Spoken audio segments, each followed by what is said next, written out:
शिवसेना पक्ष आणि चिन्हावरील सुनावणी आता अंतिम टप्प्यामध्ये। काल कपिल सिब्बल यांनी युक्तिवाद केला आणि आज पुन्हा एकदा सुप्रीम कोर्टामध्ये ते युक्तिवाद करणार। आमदार अपात्रतेवरती कोर्टामध्ये युक्तिवाद करणार असल्याची माहिती। सुनावणी कदाचित उद्यापर्यंत देखील जाऊ शकते। खासदार संजय राऊतांचे वक्तव्य पक्ष विकत घेण्याच्या प्रक्रियेवरती त्यांनी बोट ठेवलंय। पक्ष आणि चिन्हाचा युक्तिवाद अत्यंत महत्त्वाचा, राऊतांची ही प्रतिक्रिया समोर।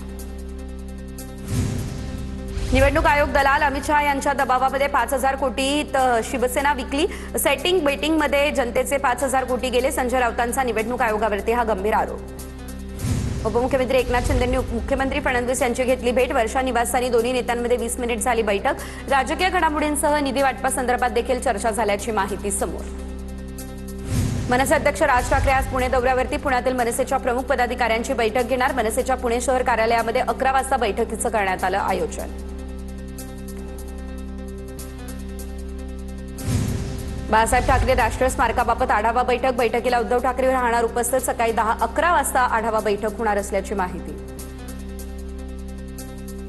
खासदारांची दिल्लीमधील शरद पवार यांच्या निवासस्थानी बैठक संपन्न। मतदारसंघातील कामांसंदर्भात शरद पवार यांच्याकडून करण्यात आली विचारणा। अमोल कोल्हेंची माहिती। पंतप्रधान नरेंद्र मोदींच्या भेटीनंतर या बैठकीला विशेष महत्त्व।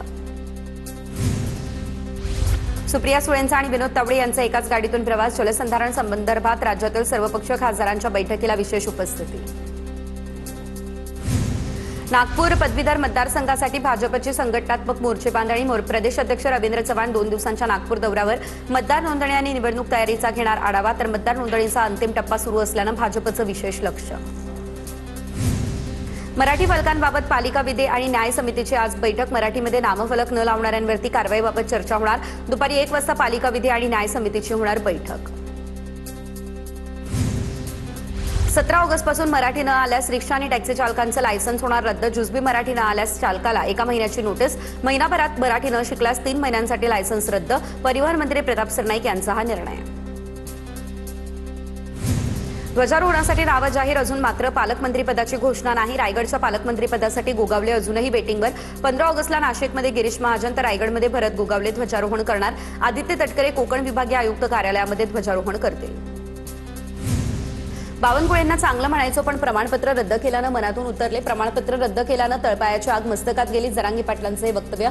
सरकार फार तर जीव घेईल, सांगता सभेतून जरांगेंचा हा हल्लाबोल। राजकीय आणि सामाजिक आंदोलनामध्ये दाखल करण्यात आलेले गुन्हे मागे घेण्याचा राज्य सरकारचा निर्णय। 31 मार्च 2027 पर्यंत ज्या गुन्ह्यांमध्ये दोषारोपपत्र दाखल होतील असे खटले मागे घेतले जाणार असल्याची देखील माहिती। दिल्लीतल्या आंदोलनामध्ये अल्पवयीन मुलांच्या उपस्थितीवरून अभिजित दिपके आणि इतरांविरोधात इंदूर गुन्हे शाखेकडे तक्रार करण्यात आली। मुंबईमधील सोशल मीडिया इन्फ्लुएन्सर फैजान अन्सारीची तक्रार। पोक्सो अंतर्गत गुन्हा दाखल करण्याची केली मागणी। स्वतःला कॉक्रोच म्हणणारे गटारामध्ये राहत असतील, सीजेपीवरील प्रश्नावरती कंगना रनौतचं वादग्रस्त वक्तव्य। कॉक्रोच गटारामध्ये राहतात, कंगना रनौतचा हल्लाबोल। राष्ट्रवादीचे नेते जशवंत सिद्दीकी यांना पुन्हा जीवे मारण्याची धमकी आली। जशवंत सिद्दीकी यांना फोनवरून जीवे मारण्याची धमकी देण्यात आल्याची माहिती। पोलिसांकडून अधिकचा तपास सुरू। ड्रग्ज प्रकरणातील कळंबच्या नगरसेवकाची ठाकरेंच्या शिवसेनेतून हकालपट्टी। नगरसेवक मोहसिन सलीम मिर्झावरती पक्षानं केली कारवाई।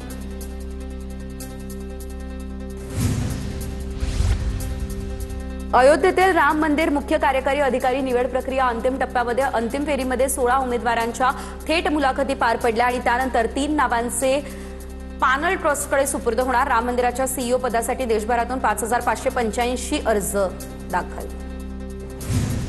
सातबारा किंवा इतर अधिकारामध्ये नावं नसलेल्या शेतकऱ्यांना रेकॉर्डवरती आणण्याचा महसूल विभागाचा निर्णय। राज्यातील 2,31,000 शेतकऱ्यांना अॅग्रिस्टॅक मिळण्याचा मार्ग मोकळा होणार। जिल्हाधिकाऱ्यांना 15 दिवसांमध्ये अहवाल देण्याचे देखील आदेश। आम्ही दिलेल्या वचनाची पूर्तता केली, शेतकऱ्यांच्या खात्यामध्ये पैसे जातात, विकासाला निधी कमी पडू देणार नाही। उपमुख्यमंत्री एकनाथ शिंदे यांची प्रतिक्रिया। कल्याणकरांच्या मतदारसंघामध्ये 2,500 कोटी दिले, एकनाथ शिंदे यांची माहिती। कोल्हापूरमध्ये भाजपच्या वतीने तिरंगा रॅली। धनंजय महाडिक यांच्या उपस्थितीमध्ये तिरंगा रॅली, तर अमल महाडिक देखील तिरंगा रॅलीमध्ये होणार सहभागी। स्वातंत्र्य दिनाच्या पार्श्वभूमीवरती आता भंडारा शहरामध्ये 14 ऑगस्टला भव्य तिरंगा रॅलीचं आयोजन। या रॅलीमध्ये नागरिकांनी मोठ्या संख्येने सहभागी व्हावं। नगराध्यक्ष मधुरा मदनकर यांचे हे आवाहन। विदर्भात गेल्या 12 दिवसांपासून पावसाचा खंड। पाऊस न पडल्यानं आता खरीपाच्या पिकांवरती परिणाम होण्याची भीती। कापूस, सोयाबीन, धान, उडीद, मूग पिकांना फटका। पावसानं पाठ फिरवली आणि त्यामुळे शेतकऱ्यांच्या चिंतेमध्ये वाढ।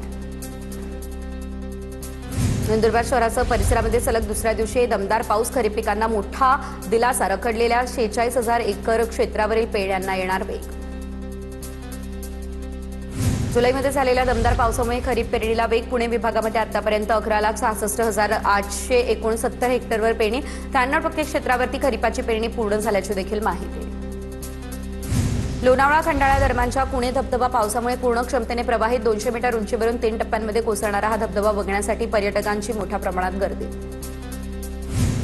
धुळे तालुक्यामध्ये पपई पिकावरती विषाणूजन्य रोगाचा झाला प्रादुर्भाव. रोगामुळे पानं बारीक होऊ लागली आहे. शेतकरी चिंतेत सापडले आहेत. हिंगोलीमध्ये शालेय व्यवस्थापन समिती अध्यक्षाचं साडी नेसून आंदोलन. विद्यार्थ्यांना पिण्याचं पाणी नाही, त्यामुळे हे आंदोलन विद्यार्थ्यांना सोबत घेत ग्रामपंचायत कार्यालयावरती मोर्चाही काढला. संगमेश्वर तालुक्यातील घाटेवाडी ब्राह्मणवाडीमधील जिल्हा परिषद शाळेचा काही भाग पावसामुळे कोसळला. शाळेचा भाग रात्री कोसळला, त्यामुळे कुठली जीवितहानी सुदैवानं झालेली नाही. शाळेची तातडीने दुरुस्ती करावी अशी नागरिकांकडून केली जाते मागणी.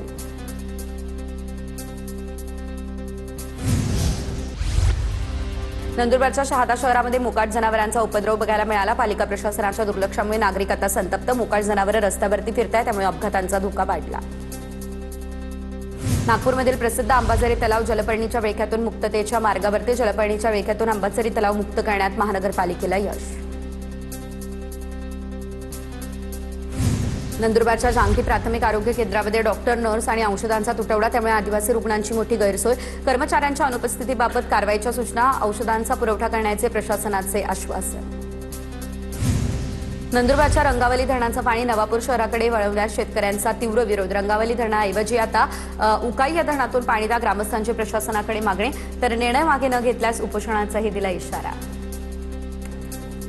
सोलापूरमधल्या टेंभुर्णीमधील 2,000 टन विना परवाना वृक्षसाठा प्रकरणामध्ये कंपनीवरती 3 महिन्यांपासून कारवाई नाही. लाकूड साठा जप्त करूनही मोजणी नाही. सहाय्यक वन संरक्षक कार्यालयाकडून कारवाईसाठी संथ हालचाली सुरू. बुलडाण्याच्या भोकरमधील झेडपी शाळेतील 9 महिने दांडी मारणारा शिक्षक शाळेमध्ये रुजू. शिक्षक बाळू गव्हाणे 9 महिन्यांपासून गैरहजर असल्याची बाब TV9 मराठीने आणली होती समोर. गोंदियामध्ये घरफोडी करणारे 3 आरोपी स्थानिक गुन्हे शाखेच्या जाळ्यामध्ये. रामनगरमधील 4 घरफोड्यांसह डोंगरगडाच्या 9 दुचाकी चोरीचा उलगडा. आरोपींकडून 2,51,000 रुपयांचा मुद्देमाल देखील हस्तगत करण्यात आला.